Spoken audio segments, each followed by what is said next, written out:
우리가 함께 했던 시간이 모두 숫자로만 남은 것 같아. 생각을 멈추려고 해봐도 내 안에 나도 모를 작은 방이 있나봐. 그곳에 웅크린 한 아이가. 자, 여러분 안녕하셨습니까? 시험은 다들 잘 보셨으리라고 믿습니다. 영상이지만 아직 채점은 시작을 하지도 못해서 여러분들이 보내주신 그 파일들을 조합하고 막 정리하는 것도 꽤 시간이 걸려서 빠른 시간에 물론 채점을 한 다음에 결과는 여러분들이 그 보내주신 그 이메일 주소로 다시 결과를 보내드리도록 하겠습니다.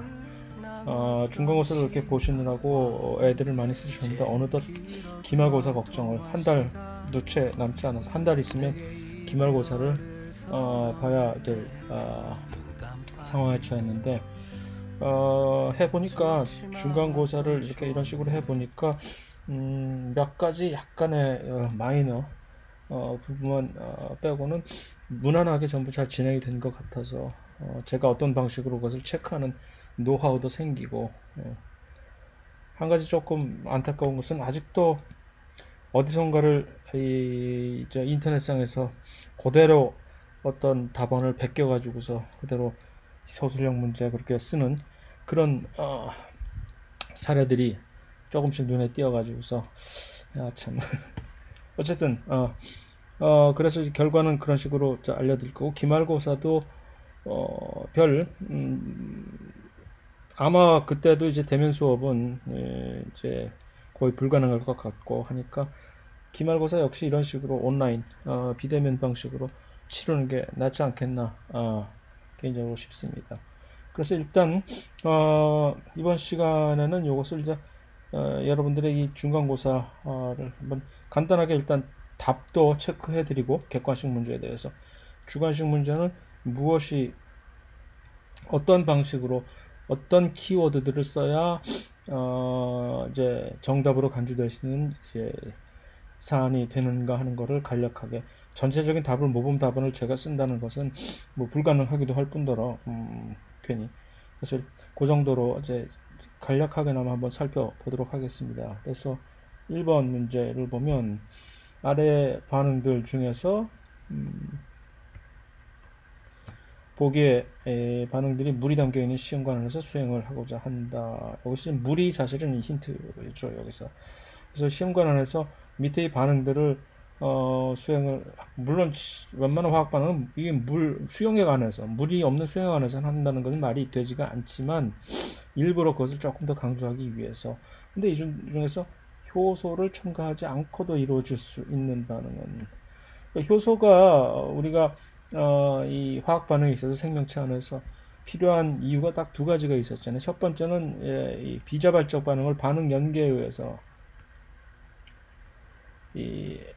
이루어지는 것이고 그래서 비자발적인 에너지를 주입해야만 되는 반응일 경우 그런 훨씬 더 큰 자발적 반응과 연결을 시켜서 이렇게 전체적인 델타 G 값의 자유에너지 차이 값이 음수 값이 되도록 하는 것. 두 번째는 이 자발적인 반응이라 하더라도 효소 없이는 이루어질 수 없는 것이 바로 이 활성화 에너지.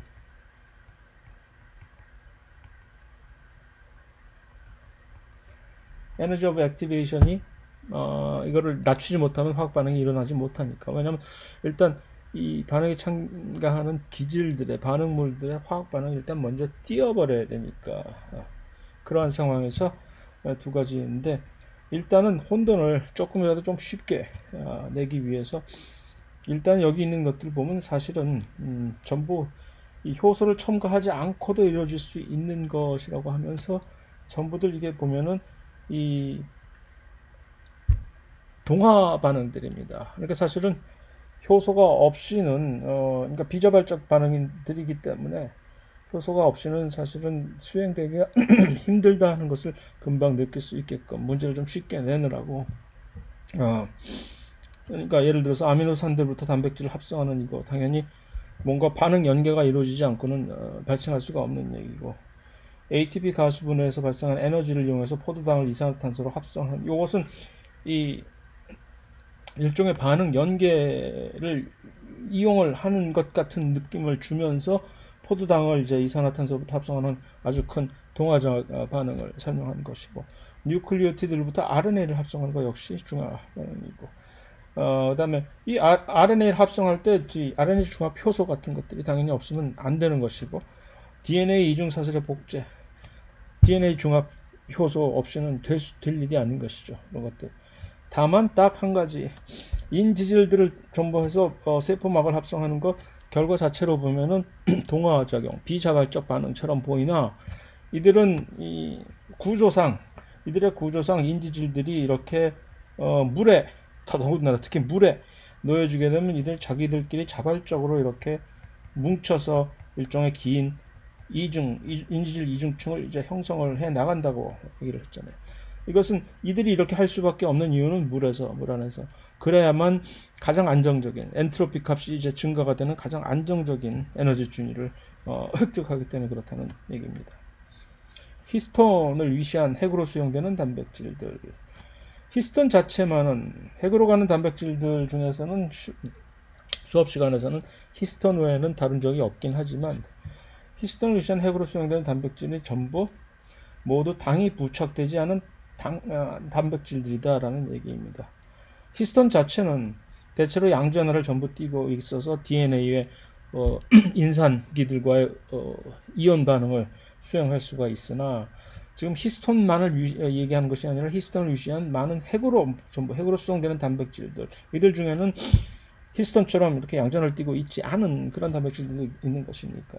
그런데 이제 이들의 공통점은 모두 당이 부착되지 않은 단백질들이다. 이것에 근거해 볼 때 미루어 본다면, 핵으로 보내지는 단백질들은 당이 부착되는 장소는 우리가 수업 시간에 딱 두 군데에서만 봤잖아요. 하나는 조면소포체,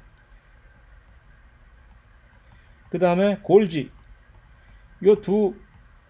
이것이 전부 다 외포작용을 통해서 이것들이 나갈 때 이 두 안에서만이 당이 부착돼. 그 얘기는 뭐냐면, 이들이 당이 부착되지 않았다는 얘기는 이들은 이 조면소포체 근처에도 가지 않았다는 얘기죠. 그러니까 바로 그 조면소포체 위에서 합성되는 단백질들, 그들은 전부 외포작용을 통해서 밖으로, 표가 아니라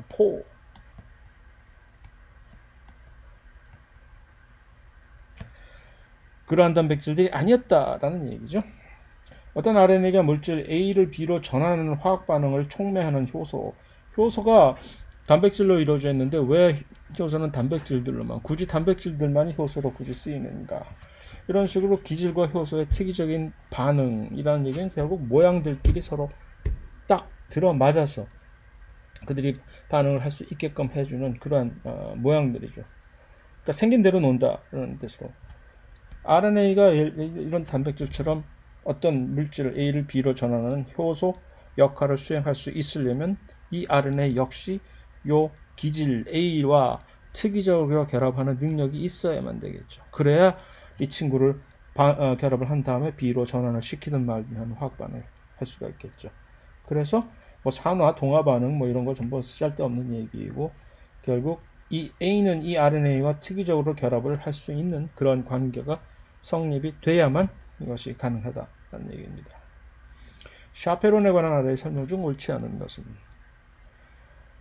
일단 스스로 접힐 수 없는 일부 단백질들의 접힘 과정을 돕는 기능을 한다. 맞는 얘기이고, 모든 진핵세포 및 원핵세포에 존재한다. 그렇죠. 세균에도 이 샤페론이 없으면 절대 안 되는 일이고, 고온 조건에서 특이적으로 발현이 유도되어, 이것은 맞는데, 그래서 이것을 열충격 단백질이라고 처음에는 몰랐는데 희시약 단백질이라고 했었는데, 그런데 이들이 열을 흡수하는 기능 때문에 이렇다는 얘기는 아니죠.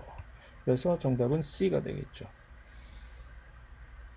그 다음에 이제 샤페론이 그렇게 일을 할 수 있다 하더라도, 이미 어떤 많은 경우에 특별한 단백질들이 이미 완전히 잘못 접히게 된 단백질은 아무리 이들이 다시 막 해도 되돌아가기 힘든 경우가 많다라고 하는 것도 얘기를 했었고요.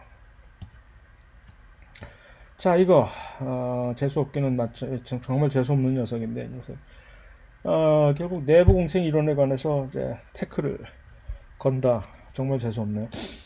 그러면 뭐가 갑자기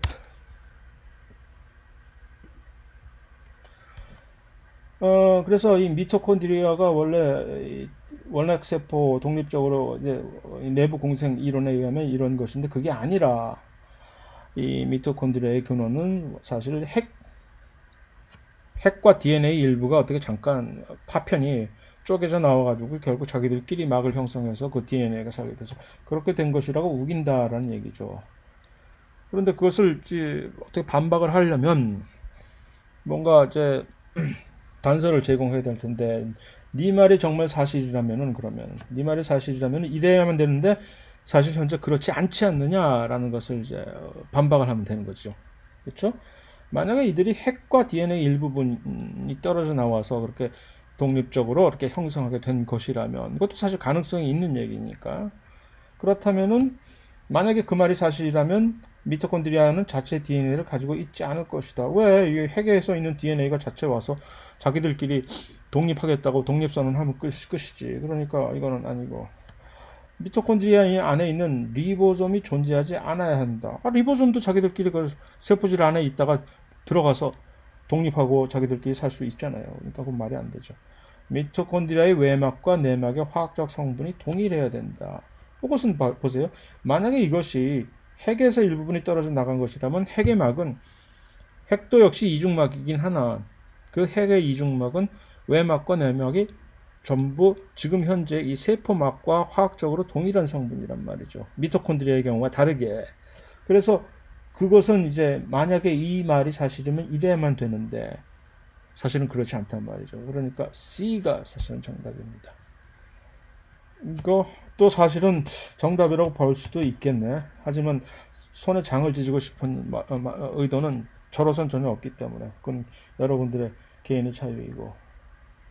자, 현재는 모든 효소의 활성 부위와 기질 간의 상호작용은 사실은 이 매우 약한 결합들, 수소 결합이라든가 특히 이제 반데르발스 결합이라든가 이런 것들이 또 이온 결합도 일종의 조금 있고 그런 약한 결합력을 바탕으로 사실은 이 효소 기질이 이제 반응이 이루어집니다. 이것의 장점은 약하긴 하지만 사실은 그렇기 때문에 훨씬 더 빨리빨리 이것을 반응, 결합과 이제 분리를 수행할 수가 있는 아주 큰 장점이 있는 것이거든요.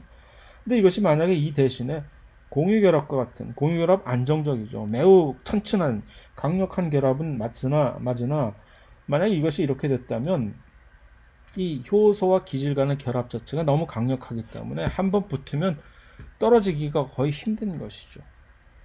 그렇다면 이 효소 자체로서의 이 일하는 속도는 훨씬 떨어지겠죠. 그래서 효소의 Km 값이 감소한다는 얘기는 효소가 훨씬 더 일을 잘하는 것이니까 이것도 아니고 효소의 활성화 에너지 값이 감소할 것이다. 뭐 말도 안 되고 효소와 기질 간의 결합이 매우 불안정하게 될 것이다. 그렇진 않죠. 안정적이지. 반응 속도가 너무 느려지게 돼서 이것은 효소 가치가 전혀 없게 되는 것이죠. 있으나 마나 너 같으면 너를 쓰느니 내가 차라리 자발적으로 반응하고 말겠다 라고 되겠죠. 세포막 내재성 단백질, 막 내재성 단백질, 막 내재, 트랜스멤브레인, 막관통 트랜스멤브레인 알파 힐릭스를 가지고 있다라고 했죠. 막 내재성 단백질들을. 그래서 요 막 내재성 단백질들을 요 세제를 사용해서 막으로 분리를 정제해서 완충 요기 안에서 적당히 농축을 시도하였는데 세제를 좀 강력한 세제를 사용해야만 이들이 녹겠죠. 이 막에 있는 인지질들이 없어질 테니까. 그런데 단백질들이 침전되지는 않았지만 이들이 응집을 하는 현상을 발견하였다. 이게 바로 이 막 내재성 단백질들이 가지고 있는 막관통 알파 힐릭스들의 특성을 잘 이제 떠올리라라는 사실 이 얘기입니다. 이들이 막 안에 들어가 박혀 있으려면은 최소한 이들의 이 막 관통 이 알파 힐릭스 중에 최소한 이 바깥 부분 어느 한쪽 바깥 부분은 이렇게 이 플러스가 아니라 무슨 소리야? 이쪽에 소수성을 가지는 어떤 소수성을 가지고 있는 부분들이 있어야 이쪽에 그래야 이들이 세포막에 있는 그 인지질 층에 그 지방산 꼬리층과 서로 자기들끼리 이게 뭉칠 수가 있는 거죠. 그러니까 이쪽 표면이 소수성이라 해야 되는 것이죠. 그렇다면 그러면 이들이 응집을 왜 할까? 이들이 원래 소수성끼리 뭉쳐 있을 때는 응집을 하지 않지. 아니 이 막에 이렇게 관통되어 있을 때는 문제가 없지만 이들이 수용액 밖으로 이렇게 노출이 돼 버렸단 말이에요. 마치 이것은 무엇을 떠올려야 되느냐 하면은 겸상적혈구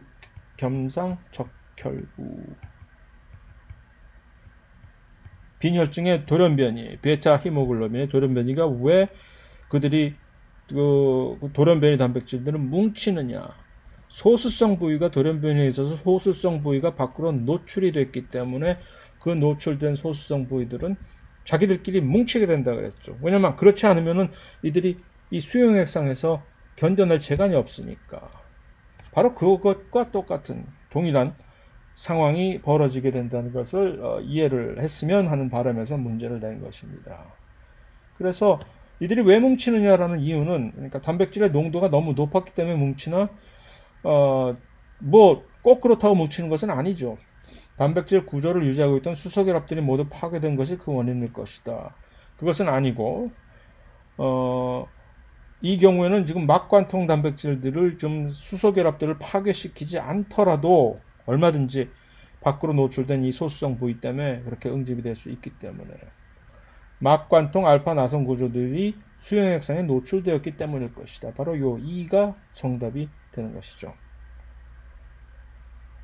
8번 아래 설명 중 생명체의 창발적 특성과 가장 거리가 먼 것은 무엇일까? 창발적 특성이라고 하는 것은 뜬금없이 갑자기 툭 튀어나와가지고서 이 하부 단계에선 전혀 상상도 못한 그런 특성들이 전혀 보지 못한 특성들이 새롭게 그 상위 계층의 구성 계층에서 툭 튀어나오게 되는 그런 현상들을 전부 창발적 특성이라고 얘기를 했죠. 생명체 구조들이 구성원들이 이 부분들이 상호작용의 복잡성 때문에 그것이 그렇게 보여지는 것일 뿐이다 라고 얘기를 했잖아요. 자, 광합성을 가능하게 하는 효소 복합체들을 엽록체로부터 분리하여 시음관에 배열하게 되면 광합성 반응이 일어나지 않는다.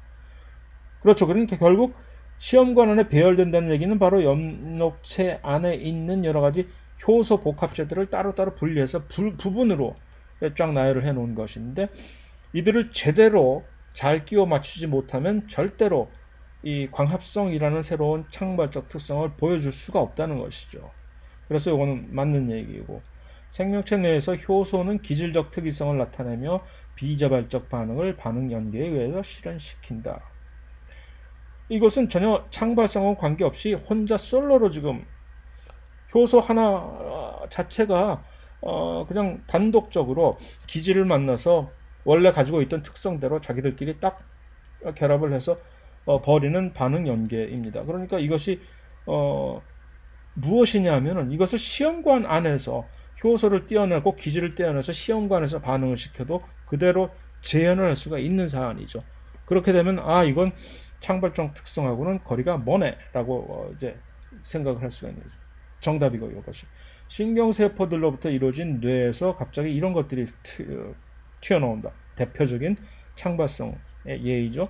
포도당의 중합체로 이루어진 녹말과 셀룰로스가 각각 에너지 저장과 세포 이것이 전부 포도당들로 전부 이어진 것인데 어떻게 이어지느냐에 따라서 그러니까 이것도 역시 그 각각의 부분들이 어떻게 연결이 되느냐에 따라서 새로운 전혀 다른 별개의 서로 다른 모습으로 이렇게 나타낼 수 있는 창발성 맞죠? 이거 전체는 부분의 합보다 크다라는 표현으로 설명될 수 있다. 창발성을 이렇게 서술하고 있는 얘기이고 다음 중 생명체 안에서 발견되는 다양한 올리고당들의 기능을 가장 바르게 표현하는 것은 올리고당들의 기능 일단 세포막의 친수성을 증가한다. 세포 간의 인식 표지 가장 올리고당들의 기능이 가장 바르게 표현한 것은 바로 이 인식 표지인 것이죠. 자, 잠깐만 쉬었다가 좀 가서 실험하고 있던 거 좀 챙겨보고 다시 돌아오겠습니다. 자, 10번 방사성 동위원소를 사용한 연대 측정. 이것은 왜 이제 물론 이제 암석 같은 경우는 요것과는 조금 다른 방식일 수나 있으나 일단 살아있는 생명체에 있었던 생명체에 적용되는 것만을 한번 살펴봅시다. 그래서 이제 오직 살아있지 않은 표본에만 적용할 수 있는 이유로 가장 적당한 것이 무엇이냐. 그러니까 화석들만을 왜 죽은 지 오래된 결국 방사성 동위원소에 이제 가지고 연대 측정을 하는 이론은 죽은 지 얼마나 오래됐느냐라는 것을 따질 수 있다라고 얘기를 했잖아요. 그 이유가 이 살아있을 때는 계속적으로 이 동위원소들이 밖에 있는 그것들과 순환을 하기 때문에 특이적인 반감기라는 것이 발생을 할 수가 없는 것이죠. 그러니까 탄소의 예를 들어서 탄소가 C14과 C12와 C13 이들 중에 요 방사성 동위원소는 C14만이 방사성 동위원소인데 이 셋 중에서 이 지구상에 존재하는 이 분포가 비율이 다 일정하다고 얘기를 했잖아요. 가장 많은 것은 12이고 그다음으로 많은 것이 13이고 동위원소 14는 가장 적은. 일단 이런 비율이 있어요. 그러니까 바깥에서 어느 땅에서 채집을 해서 이것을 비율을 재던 우리 몸 안에서 이것을 재던 이 탄소의 비율은 이렇게 일정하게 있다라고 얘기를 했죠. 그런데 그것이 일단 이 생명체가 죽어버리게 되면 그 순환이 더 이상 될 수가 없기 때문에 몸 안에 일단 처음에 이제 축적이 되어 있었던 그 탄소들은 그때부터는 자기들 안에 어떤 외부와의 어떤 순환이 없이 존재를 하게 되는데 그렇게 되면은 이들과는 다르게 이 방사성 동위원소는 바로 여기서 붕괴, 디케이라고 하는 거 붕괴가 되기 시작해서 그 반감기에 따라서 반이 붕괴가 되는 것이 그 반감기잖아요. 그러니까 그것을 가지고서 연대를 얼마나 그 붕괴가 시작된 그 기간이 얼마나 오래됐느냐를 측정하는 것이 바로 연대 측정의 원리다라고 말씀을 드렸습니다. 그래서 살아있는 생명체 안에서는 각 동위원소들의 상대적 비율이 일정하지 않기 때문이가 아니라 일정하죠. 살아있는 생명체에서는.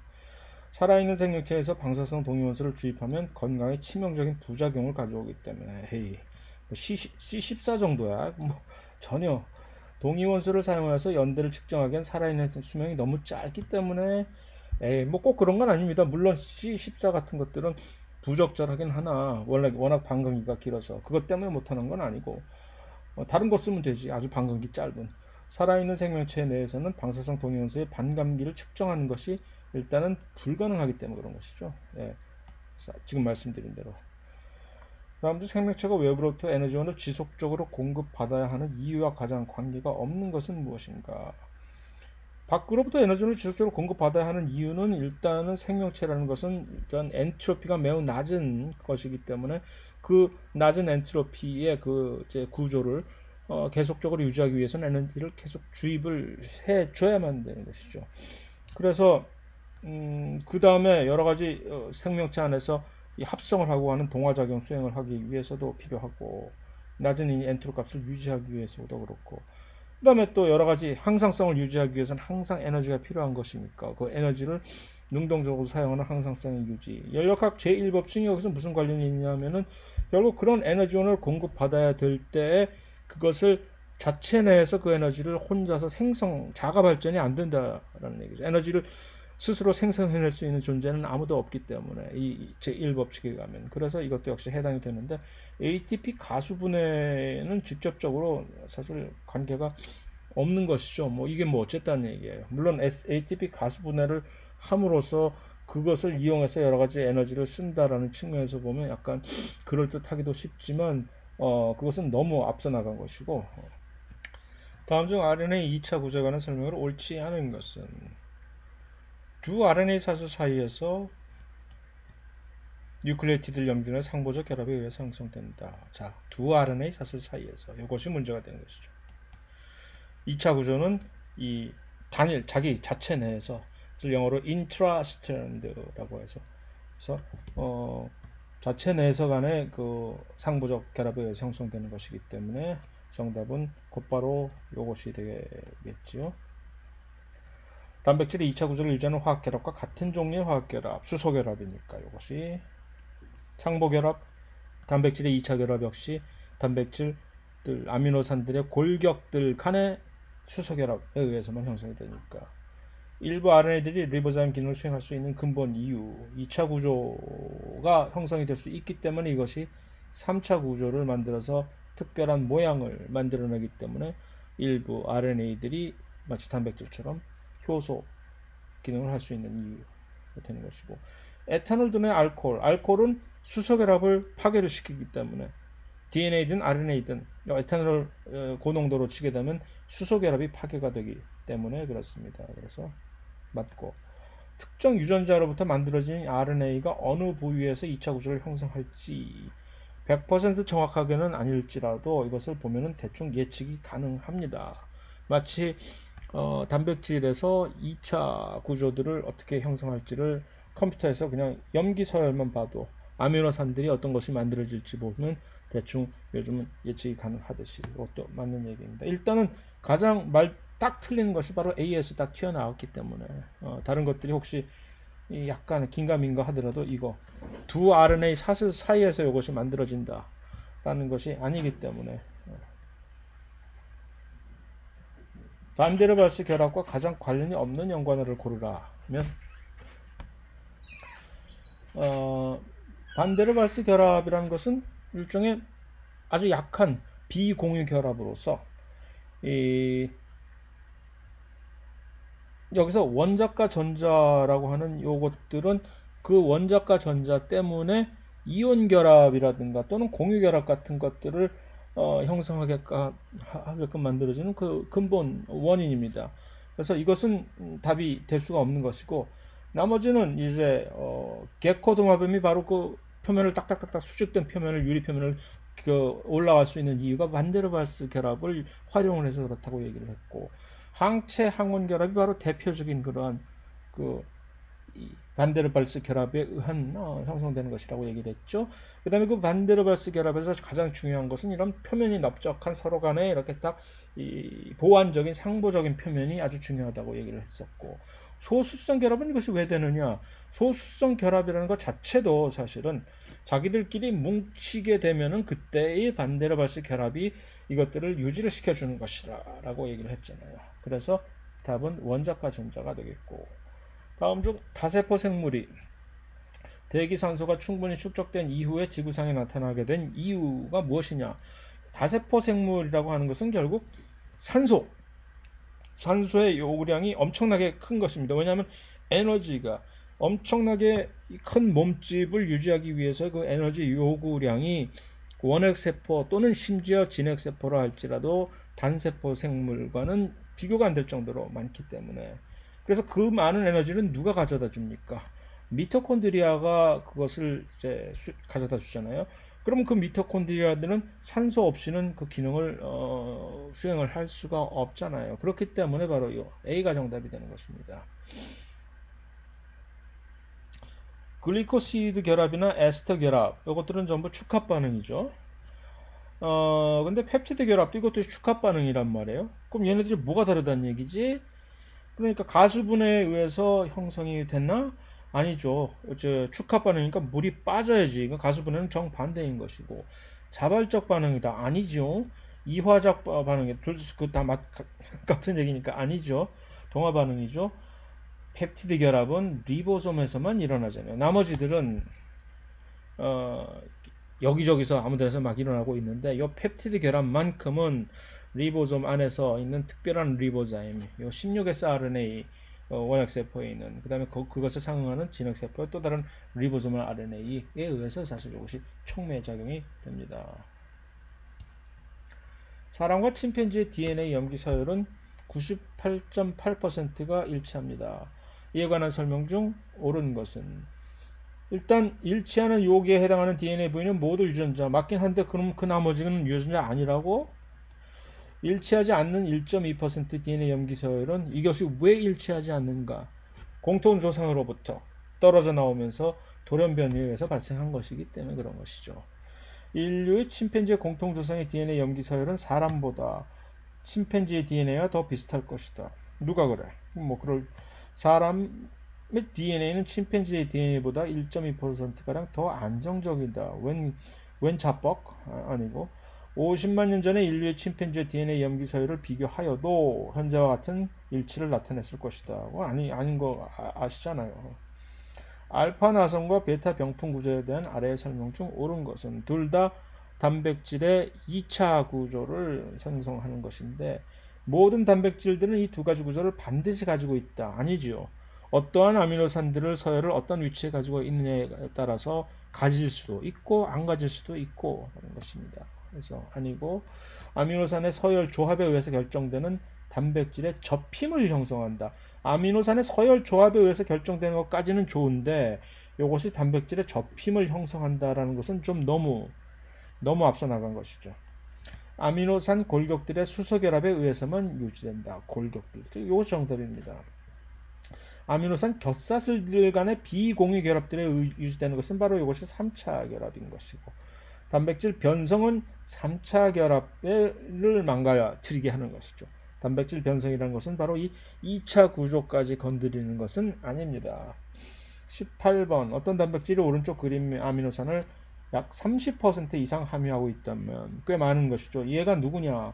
알지닌. 얘가 누군지는 알 바 아니지만 알지닌이라고 해서 알지닌 하면 대표적으로 이제 요 바로 R기의 요 겹사슬 요 R기의 플러스 이온 포지티브 차지를 히스톤이 사실은 히스톤이 이게 참 많아요. 알지닌이 라이신도 많고 두 개가 아미노산 두 개가 양이온을 이렇게 가지고 있는 그런 아미노산들이거든요. 그런데 이제 만약 그렇다면 단백질을 이루는 펩티드 골격의 양전하를 많이 띄고 있을 것이다. 이거 아주 함정 문제인데 골격이라고 해요. 골격은 펩티드 골격은 여기를 얘기하는 겁니다. 펩티드 골격. 이것은 언제나 다 아미노산들은 중성입니다. 이쪽은. 그런데 이 펩티드 골격이 아니라 요 R 그룹의 양전하를 많이 띄고 있을 것이다 라고 얘기를 했어야 되는 것이죠. 그것이 이 아미노산이 위치한 부위들은 단백질 3차 구조상의 내부로 접혀 들어갈 것이다. 이렇게 친수성, 차지가 뜬 부분들은 밖으로 표출되는 그런 형식의 접힘이 일어나죠. 이 단백질은 DNA와 이온 결합을 통해서 상호작용을 할 확률이 크죠. 그렇죠. 이 단백질은 수용액의 수소 이온 농도를 증가시킬 것이다. 이것은 이제 알칼리성을 띠겠네. 왜냐면 이렇게 플러스 이온을 띠고 있기 때문에 수소 이온을 증가시키는 것이 아니라 그러니까 베이직한 그런 염기성 단백질이 됩니다. 이 반대로 음이온을 띠고 있는 그런 단백질이 수소 이온 농도를 증가시키고 왜냐하면 그들은 있는 그런 수용액상에서 자기가 가지고 있는 수소 이온을 전부 다 던져버렸기 때문에 그렇게 되는 것이죠. 그래서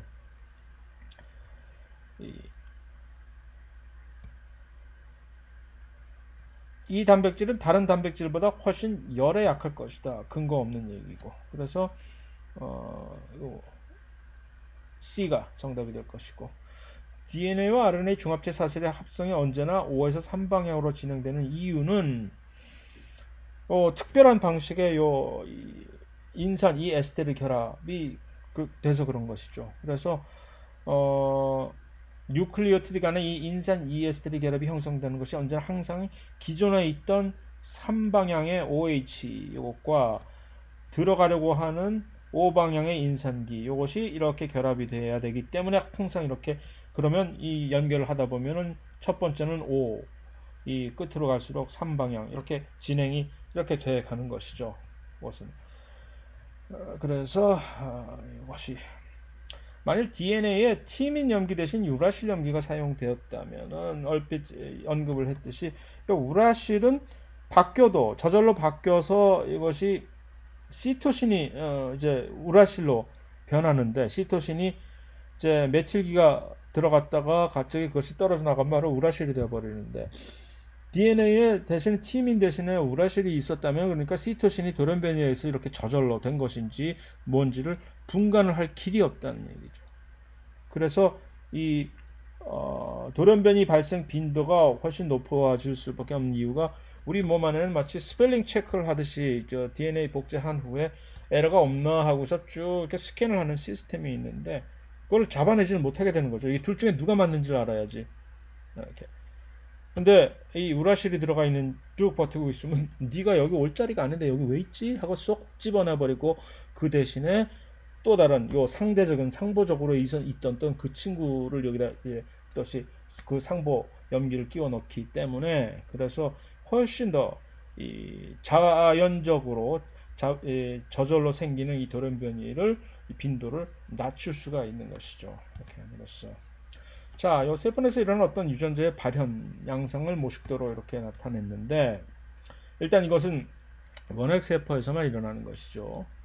이 번역과 전사가 동시에 일어나고 있는 것이니까 전사는 지금 요 DNA 가닥을 주형으로 해서 이중사슬이니까 이 둘 중에 어떤 것이 주형이 될지는 모르는 얘기지만 어쨌든 이렇게 주형으로 해서 RNA들이 지금 이렇게 쭉쭉쭉쭉 만들어지고 있다는 얘기 아닙니까? 이 둘 중에 이 두 RNA 중에 누가 먼저 만들어진 RNA인지는 훨씬 더 긴 RNA가 먼저 일찍 와서 이제 일찍 일어나는 새가 먹이를 잡아먹듯이 먼저 일찍 와서 이렇게 이만큼 앞서 나왔다는 얘기죠. 그럼 이 RNA는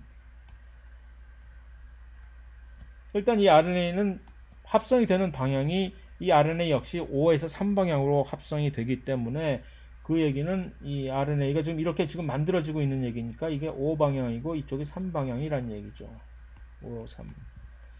역시 또 단백질 역시 이만큼 이미 만들어진 이 단백질이 훨씬 더 그러니까 리보솜이 이게 제일 먼저 앞서 지금 나가고 있는 리보솜이고 가장 늦게 지금 지각한 리보솜이 여기 있는 것이고 해서 그런 식으로 만들었을 때 이 단백질 역시 처음에 이렇게 나오는 요 첫 부분이 단백질의 요 첫 부분이 전부들 각자가 요 빨간색으로 표시한 요 첫 부분들이 단백질의 이 N 터미널이 되는 것이죠.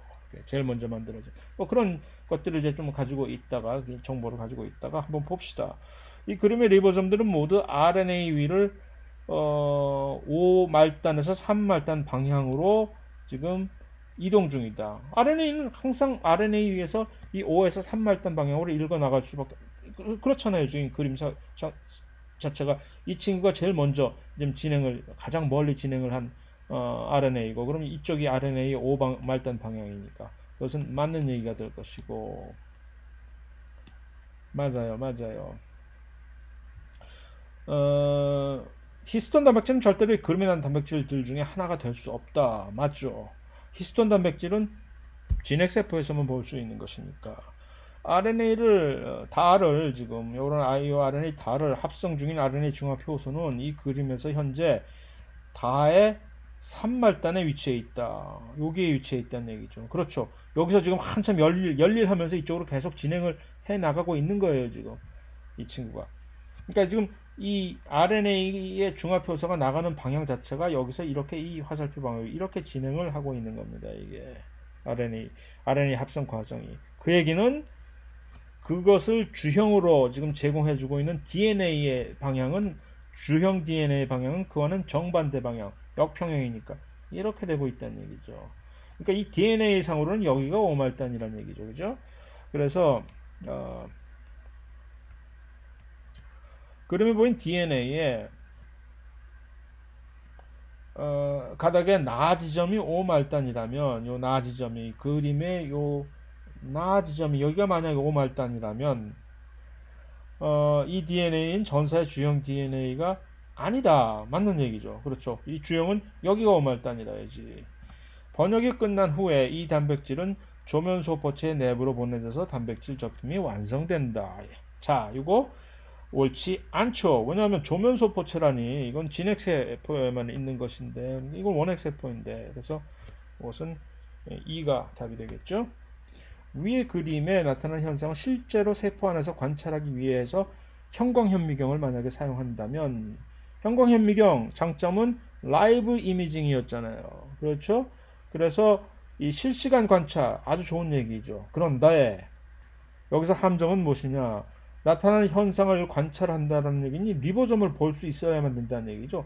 DNA 사슬이 다 보이고 DNA 사슬이 이렇게 보이고 리보솜이 다 보여야 된다는 얘기인데 이거 형광현미경의 이 레솔루션 해상도상으로 이거 절대 볼 수가 없는 사안이죠. 이건 전자현미경도 엄청난 고배율 원자 수준의 원자현미경쯤 돼야 이거 이제 보일 정도거든요.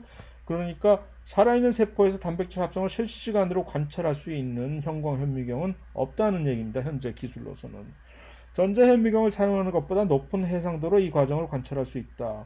말 아니죠? 전자현미경이 훨씬 해상도가 높잖아요. 일반 광학현미경들과는 달리 관찰하는 물체의 해상도를 높이기 위해서 오일을 사용할 수 없다. 형광현미경 역시 광학현미경이기 때문에 해상도를 높이기 위해서는 오일을 사용할 수 있습니다.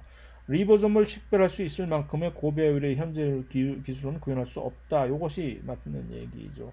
리보솜 단백질들을 GFP 단백질과 융합한 후에 관찰하여야만 한다. 물론 좋은데 그게 안 보인다는 얘기죠. 그렇게 했을 때 이 리보솜 단백질들이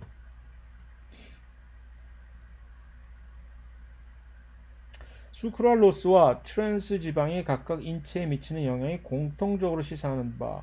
수크랄로스 살충제로 왜 이것을 살충제로 사용을 하려고 했을까요? 곤충이 이것을 분해시킬 수 있는 효소가 없는 것이죠. 설탕과 매우 비슷하긴 하나 이 수크랄로스가 우리가 먹었을 때 전혀 대사가 되지 않고 그냥 단맛만 나고 빠져나가는 이유가 뭘까요? 우리 몸 역시 곤충처럼 이것을 분해시킬 수 있는 효소가 없다라는 얘기죠. 트랜스지방 왜 몸에 해롭죠? 추측해보건대 그렇다고 얘기했죠. 본 적이 없는 듣보잡이 들어왔다고 얘기를 했죠. 트랜스지방 이것을 어떻게 지금 분해해야 될지를 감을 못 잡는 거라 효소들이 없어서. 그러니까 간에서 이것이 분해가 제대로 되지 못하고, 간이 원래 그 지방들을 이렇게 분해하는 장소인데, 그러니까 큼직큼직한 덩어리들이 혈관을 떠돌다가 동맥경화 일으키고 뭐 난리 난다고 얘기를 했잖아요. 그래서 둘 다 이것들이 뭐냐, 본 적이 없는 친구들, 효소가. 그래서 이 효소의 기질특이 있어요. 그렇게 비슷해도 우리가 흔히 알고 있는 그런 지방들과 트랜스 지방이 사실 다를 게 뭐가 있어 라고 생각할 수도 있고, 수크랄로스하고 설탕하고 도대체 다를 게 뭐가 있어 에도 불구하고 효소는 이것을 찝어낸다는 얘기죠. 그래서 난 니들을 몰라 라고 해서 이것이 정답이 되겠지요. 자, 요 포도당의 분자식은 요것인데 100개의 포도당을 글리코시드 결합으로, 근데 이것을 어디서 베꼈을까? 똑같은 토시 하나 틀리지 않고 몇 개의 답이, 이것을 어디서 인터넷상에서 이렇게 잘못 풀이를 해놓은 답이 있는가 봐요. 그걸 그대로 이제 베껴왔더라고. 그래서 자, 이 100개의 포도당을 글리코시드 결합으로 한다는 얘기는 100개의 포도당을 글리코시드, 여기서 중요한 것은 이것이 축합 반응이란 얘기죠. 축합 반응이란 얘기는 물이 빠져야 된다는 얘기입니다. 각 결합을 할 때마다 각 분자들 사이에서 물이 빠져야 되는 거죠. 예를 들어서 10개를 하려고 할 때 그 열 사이에서 물이 9개가 빠져야 된다는 얘기입니다. 마이너스. 그러니까 요 100개니까 100 곱하기 C6, H12O, 6 이거 다 좋아요. 이렇게까지 다 좋은데 100개를 연결하는데 여기서 물은 빼줘야지. 물을 얼마나? 99개의 H2O를 빼줘야지. 이 계산이야 산수니까 뭐. 요 식만 이렇게 하면, 요렇게 해서 무엇이 될지를 써주면 되는 것입니다.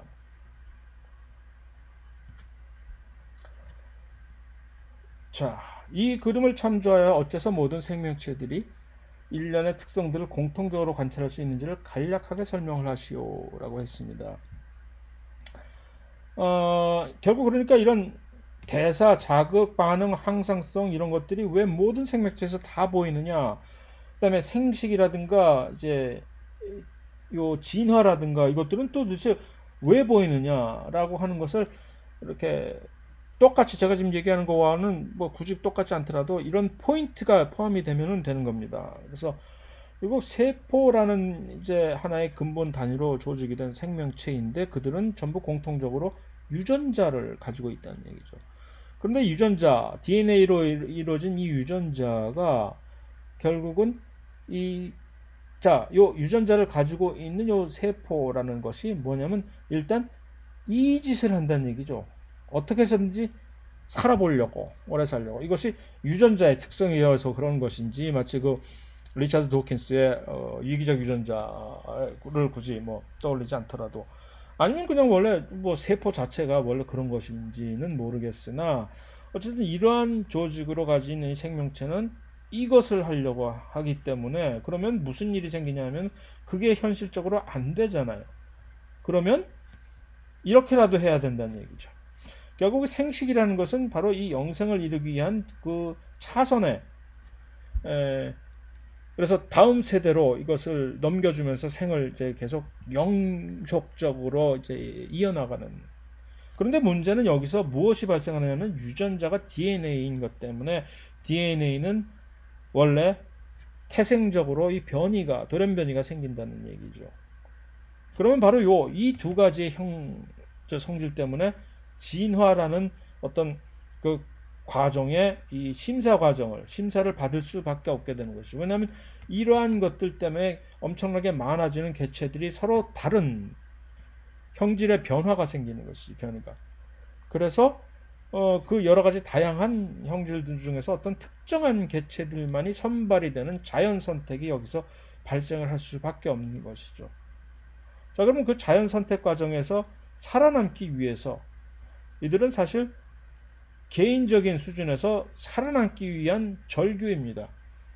에너지를 조달을 해야 되기 때문에 살아남으려면 에너지가 있어야 되니까 대사작용을 안 하면 안 되는 것이고 바깥 세상이 도대체 어떻게 돌아가는지를 감지하지 않으면 금방 도태가 되기 때문에 이 자극에 대한 반응, 이 장비들을 전부 탑재를 시켜야 되는 것이고 자기들의 중요한 어떤 이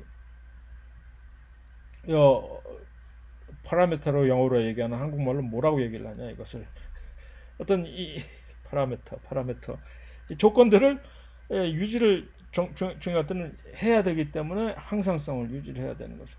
그러니까 이것들을 전부 하지 않으면 여기서 이게 도태가 되는 거니까 결국 진화 과정에서 살아남기 위한 몸부림이고 각 개개인들이 이것을 하는 과정에서 종의 개념에서 종 수준에서 이제 살아남은 자와 그렇지 못한 자들 간의 이런 이 운명의 갈림길이 생기면서 살아남은 자들만의 특별한 이 특성을 발휘를 하는 새로운 종이 분화가 되면서 계속적으로 지금 이렇게 나아가고 있는 것이죠. 이것이 언제까지 계속이 될 수 있을지는 모르겠으나 또 한번 큰 운석이 와서 한번 헤딩을 해야 그것이 종말을 구할런지 뭐 어떻게 될는지 모르겠으나 마지막으로 한번 헤딩을 하고 난 후에도 이렇게 살아남았으니 뭐 어떻게 될지는 두고 봐야 될 일일 것이고 뭐 그런 식으로 대충 이러한 것들에 대한 특성을 이렇게 맞게 그러니까 논리적으로 언급을 한다면 충분히 좀 좋은 점수를 얻을 수 있는 문제입니다.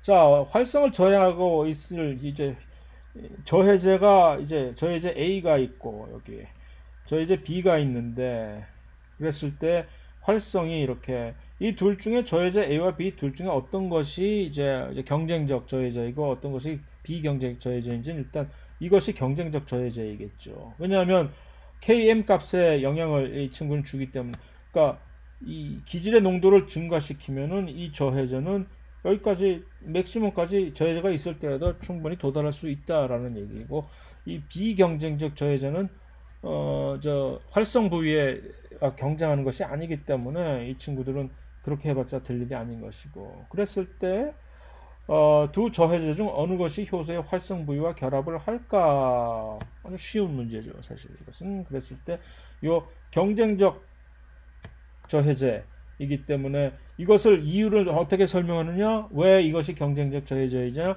기질의 농도를 변화시키면 이 저해제 A의 효과가 없어지기 때문에 이것은 경쟁적 저해제이다. 경쟁적 저해제라는 얘기는 결국 효소의 활성 부위와 경쟁을 한다는 얘기니까 이것이 그렇다라는 식으로 얘기를 하면 되시겠죠.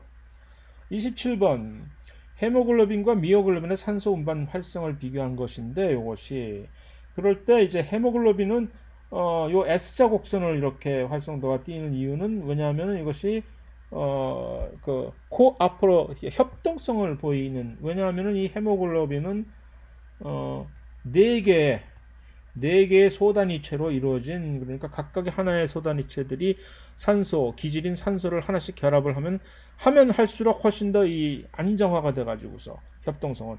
협동성이라는 것은 결국 그 활성 부위의 기질이 결합을 하면은 그 전체적인 효소의 기질을 훨씬 안정시켜주는 방향으로 그래서 이것이 조금만 더 산소 농도가 올라가면 그것이 갑자기 이렇게 쭉 뻗어 올라갈 수 있게 되는 그 이유가 되는 것이죠, 이게. 그래서 미오글로빈은 반면에 이것이 하나의 소단위치로 되어 있기 때문에 그러한 협동성 같은 건 보이지 않게 되는 것이죠. 그래서 그 이유를 그렇게 대충 설명해 주시면 되겠습니다. 서로 다른 종 간의 진화적 유연 관계를 DNA 염기서열 비교로 가늠할 수 있는 이론적 근거 간략하게. 왜냐, 일단요, 요것은 결국은 공통조상, 모든 생명체들은 하나의 공통조상으로부터 분화되어 나왔다라는 그 이제 설정의 기반을 바탕으로 둔 것이고, 그랬을 때 공통조상으로부터 이제 각각의 이 자손들이 분리를 해서 살아나갈 때 DNA가 돌연변이가 각 개개인의 돌연변이가 무작위로 발생하기 때문에 결국 무작위로 발생하는 어떠한 그래서 각 개인 A와 B의 돌연변이들이 무작위로 발생을 한다면 이들은 결국 서로 다른 지역에서 랜덤하게 지금 막 생겨나는 것인데 그로 인해서 이 DNA 염기 서열이 차이가 나는데 그것은 그러니까 이 무작위로 발생하는 것들은 언제나 시간에 비례해서 축적이 될 수밖에 없는 것이잖아요. 그래서 이 차이가 점점 이 둘 간의 거리가 이 둘 간이 분리가 됐던 시간이 길어지면 길어질수록 DNA 염기 서열 차이도 훨씬 더 커지게 되는 그런 관계가 성립이 되기 때문에 그렇기 때문에 바로 이 DNA 염기서열 차이를 과연 얼마나 오래 전에 요 공통 조상으로부터 분리를 했는지를 에 대한 척도로 쓸 수가 있다라는 얘기죠. 여기까지가. 자, 어려웠죠? 하지만 그 오픈북 테스트이면서 인터넷 검색까지 할 수 있는 그런 시험 문제이기 때문에 말씀드렸듯이 너무 쉬운 문제는 좀 곤란하다라고 했죠. 그러니까 이런 식으로 그렇다고 해서 제가 수업 시간에 다루지 않았던 내용을 하나라도 낸 것은 없다라고 제 개인적으로는 생각을 하고 있습니다. 그러니까 앉아서 차분하게 당황하지 않고 하나하나 이런 식으로 유추를 해서 풀어나가면은 사실을 되리라라는 뜻에서 낸 문제인데 물론 출제자와 그것에 의해서 고통을 받는 이 응시자와는 언제나 다른 입장일 수밖에 없는 것이고 저는 저 나름대로 너무나 이기적인 생각일지는 모르겠습니다만은 어쨌든 나름대로의 만약 여러분들이 이것이 너무 어려웠다라고 생각을 하신다면 나름대로의 변명입니다. 그래서 기말고사 역시 이런 비슷한 방식으로 시험 문제가 나갈 것이고 그래서 약 한 달 정도 남은 기말고사 준비에는 또 역시 나름대로 잘 하시길 바랍니다.